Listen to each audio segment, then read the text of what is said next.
আমি দেখতে কালো, আমার কোনো সুন্দর চেহারা নেই, কিন্তু আমার স্বামী দেখতে অনেক সুন্দর।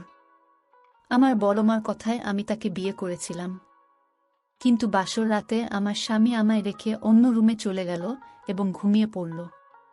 সে জানিয়ে দিল আমাকে তার পছন্দ না। এক স্বামী রুমে এক মিলি কণ্ঠের আওয়াজ পেলাম। আমি সিদ্ধান্ত নিলাম, এই রুমে এত রাতে কে আসে? আমার স্বামী রুমে, তো আমার স্বামী একা থাকে, তাহলে রাত্রে কিসের শব্দ আসে সেই রুম থেকে? আমি এই রহস্য বের করার জন্য আমি প্রতিদিন রাতে সজাগ থাকি। একদিন রাতে রুমের ভিতর থেকে দরজা লক করতে ভুলে যায় সাগর। তারপর আমি দরজা দিয়ে রুমে ঢুকে যা দেখলাম তা দেখে মনে হলো আকাশ আমার মাথার উপর ভেঙে পড়ল। তো বন্ধুরা, গল্পটি শুরু করার আগে আপনি যদি আমার এই ছোট্ট চ্যানেলটি নতুন দর্শক হয়ে থাকেন তাহলে চ্যানেলটি সাবস্ক্রাইব করে আমাদের সাথে থাকবেন। আমি রিক্তা। আমি একদিন আমার বাবা মা আমার জন্মের পর আমাকে রাস্তায় ফেলে দিয়ে চলে যায়। বড় বাবা আর বড় মা রাস্তা থেকে আমাকে কুড়িয়ে আনেন, তারাই আমাকে তাদের বাড়িতে এনে লালন পালন করে। আর এ বাড়ির বড় ছেলে সাগর, সে একজন ভার্সিটির প্রফেসর। তার গম্ভীর মুখে আমি খুব কম সময়ে হাসি দেখি। শান্ত মেজাজে কিভাবে মানুষকে কষ্ট দিতে হয় সে ব্যাপারে সে এক্সপার্ট। আমি এবার ইন্টার পরীক্ষা দিয়েছি।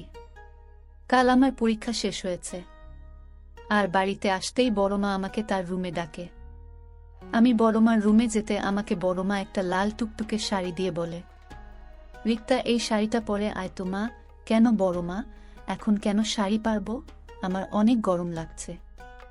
আমি এখন গোসল করব। তো গোসল করবে করো, আমি মানা করেছি কি? গোসল শেষে শাড়িটা পরে আয়। কেন বড়মা? রিক্তা, দিন দিন তুই আমার মুখের উপর কথা বলা শুরু করেছিস।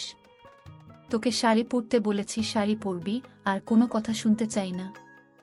গম্ভীর গলায় কথাগুলো বলেন রেহেনা বেগম রিক্তাকে। এদিকে রেহেনা বেগমের কথা শুনেই তার চোখে পানি টলমল করছে।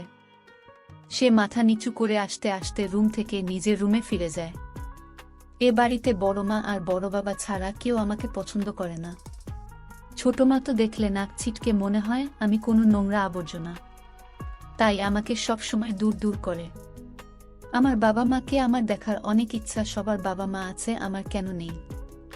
আমার বাবা মা কি আমার কথা একবারও মনে হয় না?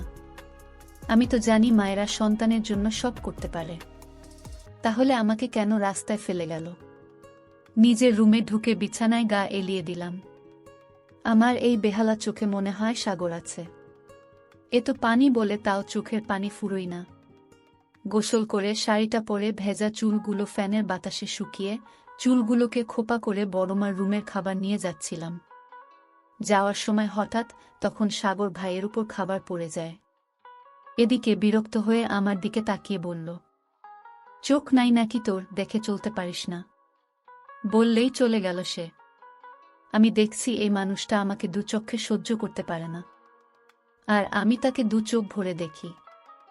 আর বড়মা চাচ্ছেন আমি তাকে বিয়ে করি। বড়মা রুমে যেতে বড়মা আর বড় বাবা আমাকে তাদের পাশে বসতে বলে, রিক্তা মা, আমাদের উপর তোর কি ভরসা আছে? রিক্তা অবাক হয়ে তাকিয়ে আছে। এই দুই মানুষের জন্যই তো আজ এই পৃথিবীতে বেঁচে আছে। সে বলে, বড়মা বড় বাবা, তোমরা না থাকলে কি আর আমি এই পৃথিবীতে থাকতাম? তোমরা আছো বলেই আমি আছি। আর তোমাদের ভরসা করব না তো কাকে ভরসা করব?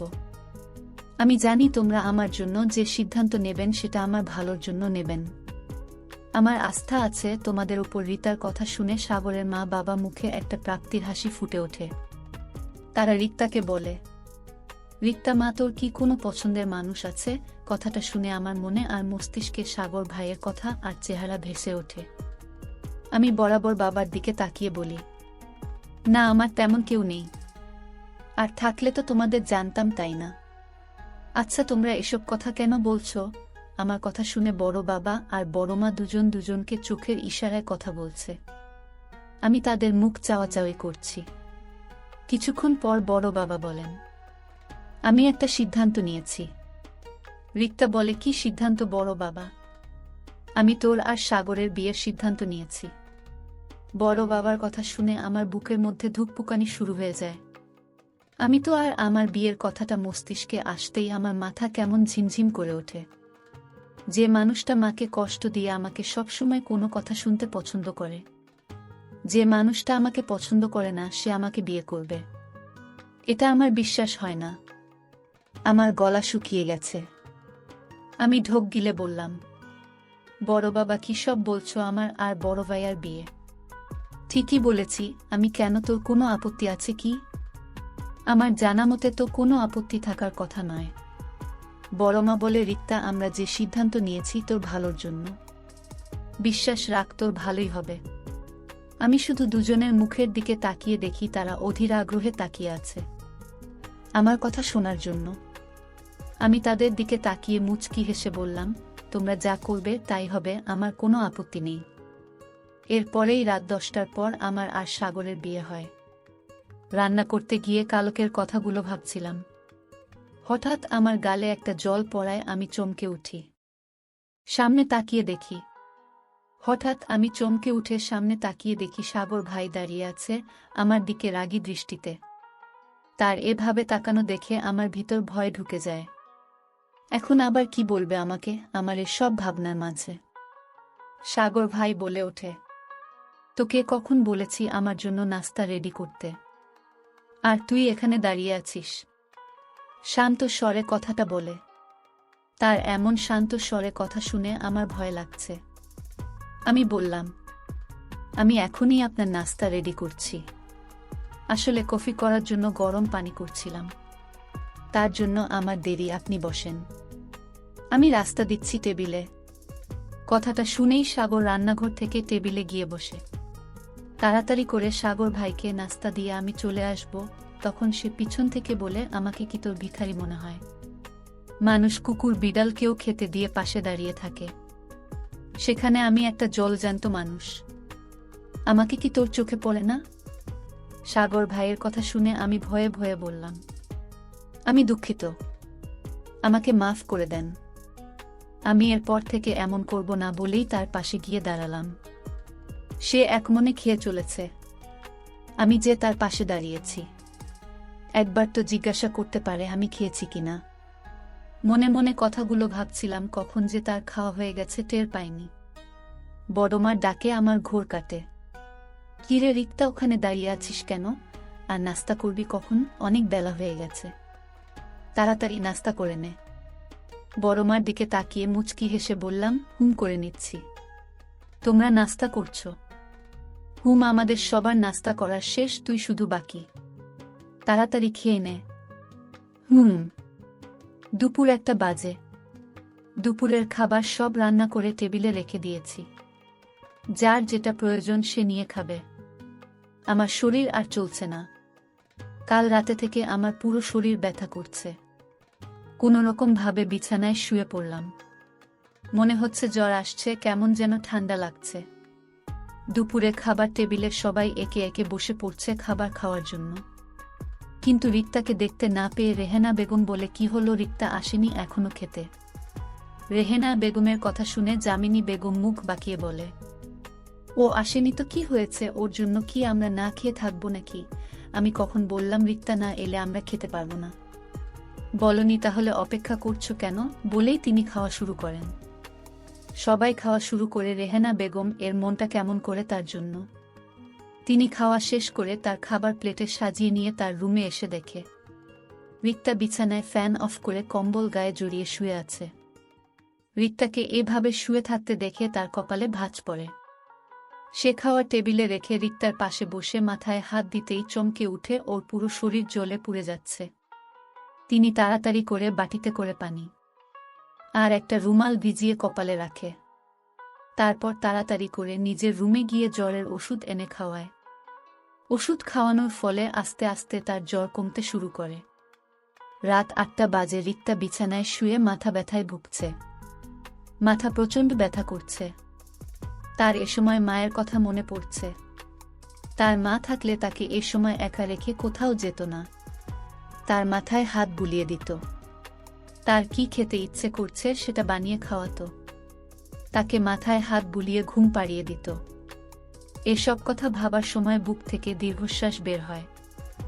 এসব ভাবনা যে কখনো পূরণ হবে না। তার যে মা নেই, বাবা নেই, সে যে দিন কথাগুলো মনে হতেই সে দুঃখে কেঁদে ওঠে। কেন আর 5টা স্বাভাবিক মানুষের মতো তার জীবন হলো না? এই পৃথিবীতে এতিমদের টিকে থাকা খুব কঠিন। রাতে খাওয়ার টেবিলে বসে আছে, সবার সাথে তো আছে, সে মাথায় ঘোমটা দিয়ে বসে আছে। সবাই খাওয়া শুরু করে দিয়েছে। এদিকে রিক্তা ভাত না খেয়ে পানি খেয়ে উঠে পড়ে। তা দেখে রেহেনা বেগম বলে, কি হয়েছে? খাওয়া শেষ না করে উঠলে কেন? আমার খেতে ইচ্ছে করছে না। রিক্তার কথা শুনে রেহেনা বেগম বলে, কি খাবি বলো, আমি বানিয়ে দিচ্ছি। রিক্তা সবার দিকে তাকিয়ে বলে, আমি কিছু খাবো না, কিছু বানাতে হবে না, তুমি খাও, আমি ঘুমাবো। কথাটা বলেই ওখান থেকে রুমে যেতে পিছন থেকে ছোট মা বলে, দম দেখে জান বাঁচে না, সারাদিন ঘুমিয়ে নাকি তার ঘুম ফুরায় না যত সব। আমি কথা শুনে রিক্তা পিছনে আর না তাকিয়ে নিজের রুমে চলে গেল। রাত 1টা বাজে। রিক্তার জ্বর কিছুটা ছুটেছে, তাই বই নিয়ে পড়তে বসেছে। কোথাও কোচিং করতে পারছে না, নিজে যা পড়বে তাই। রিক্তার পিছনে কি এত টাকা খরচ করবে, তাই মন দিয়ে পড়ছে সে। পড়তে পড়তে রাত 2টা বেজে গেছে। তখন সে বুঝতে পারেনি।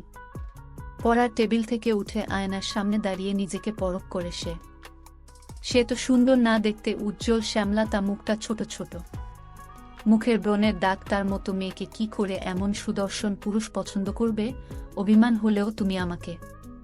তারপর বড়মার কথায় এক পর্যায়ে আমার সাথে সাগর ভাইয়ের বিয়ে দিয়ে দিল। বিয়ের প্রথম বাসর রাতে সাগর ভাই আমাকে বলে, তুই আমাকে ভুলিয়ে ভালিয়ে কৌশল ব্যবহার করে আমাকে বিয়ে করলে কেন? না, আমি তোর ভাই না, আমি তোর স্বামী। আমি আপনাকে বিয়ে করতে চাইনি। আপনার মা আমাকে পছন্দ করে বিয়ে দিয়েছে আপনার সাথে। তুই কি করে ভাবলি তোর মতো একটি মেয়েকে আমি বিয়ে করব? আমি বাবার দিকে তাকিয়ে শুধু তোকে বিয়ে করেছি। আর তুই কি না এই বাড়িতে রাজরানী হয়ে থাকতে চাস? কখনো সম্ভব না। তোর এই আশা কোনোদিন পূরণ হবে না। আমি বললাম, দেখুন, আপনারা আমাকে পছন্দ করে আপনার সাথে বিয়ে দিয়েছে, এখানে আমার কি দোষ? তো দোষ মানে তুই রাজি হলে কেন? এত রাজি হওয়াটাই তো অপরাধ মতো। কালো মেয়েকে আমার বউ করে নেব কি করে ভাবলি? এই কথা বলে সাগর ভাই তার স্টোর রুমে ঘুমাতে গেল। আমি কাঁদতে লাগলাম আর বলতে লাগলাম, হয় আল্লাহ, আমার কপালে কি এই পরিণতি ছিল? কাঁদতে কাঁদতে শুয়ে পড়লাম। হঠাৎ সাগর যে রুমে ঘুম আসে, রুম থেকে কিসের যেন আওয়াজ আসছে, মনে হচ্ছে কোনো মেয়ের শব্দ। আমি অবাক, এই রুমে তো আমি তো একা, তাহলে মেয়েদের মতো শব্দ হচ্ছে কেন? আমি ধীরে ধীরে রুমের দরজার কাছে গেলাম এবং দরজায় টোকা দিতে সাহস পেলাম না। কিন্তু আমার একটাই রহস্য খুঁজে বের করতে হবে। স্টোর রুমে কিসের আওয়াজ, এটা আমার জানতে হবে। কিন্তু আমি প্রতিদিন নামাজ পড়ে আল্লাহর কাছে দোয়া করি, আমার স্বামীকে আমার কাছে ফিরিয়ে দাও। আমাকে কালো করে তুমি তো বানিয়েছ, তাহলে তুমি আমার স্বামীকে আমার কাছে ফিরিয়ে দাও। আমি যখন রাতে ঘুমাতে গেলাম, হঠাৎ আবার সেই রুম থেকে আওয়াজ আসছে। সেই দিন সাগর দরজা ভিতর থেকে নক করতে মনে ছিল না, আর তাই আমি দরজায় গিয়ে রুমে গিয়ে দেখি আমার বান্ধবীর সাথে বসে গল্প করছে, হাসাহাসি করছে। আমার বান্ধবী বলতে লাগলো, আমি তোমাকে অনেক ভালোবাসি সাগর, তুমি তোমার কালো ভুতুনি বউকে এ বাড়ি থেকে তাড়িয়ে দাও। সাগর বলেছিল তাকে প্রতিদিন মারধর করি, তারপর ও বাড়ি থেকে যায় না। আমি যে দাঁড়িয়ে তাদের কথাগুলো শুনছি, সেদিকে তাদের কোনো খেয়াল নেই। আমাকে দেখার আগেই আমি চলে আসলাম। আমি তাদের দৃশ্য দেখে আমার মনকে কোনোভাবে বুঝতে পারছিলাম না। আমি কান্নায় ভেঙে পড়লাম। আমার বান্ধবী দেখতেও অনেক সুন্দরী, আর তাই তাকে ভালোবাসে। আর আমি দেখতে কালো, তাই আমাকে সে পছন্দ করে না। আমি কালো হয়েছি, এটা তো আমার হাত নেই। বন্ধুরা, গল্পটি এখানেই শেষ করছি। গল্পটির বাকি অংশ পরের ভিডিওতে বলবো। আপনি যদি এই চ্যানেলটি নতুন দর্শক হয়ে থাকেন, তাহলে চ্যানেলটি সাবস্ক্রাইব করে আমাদের সাথে থাকবেন। ধন্যবাদ।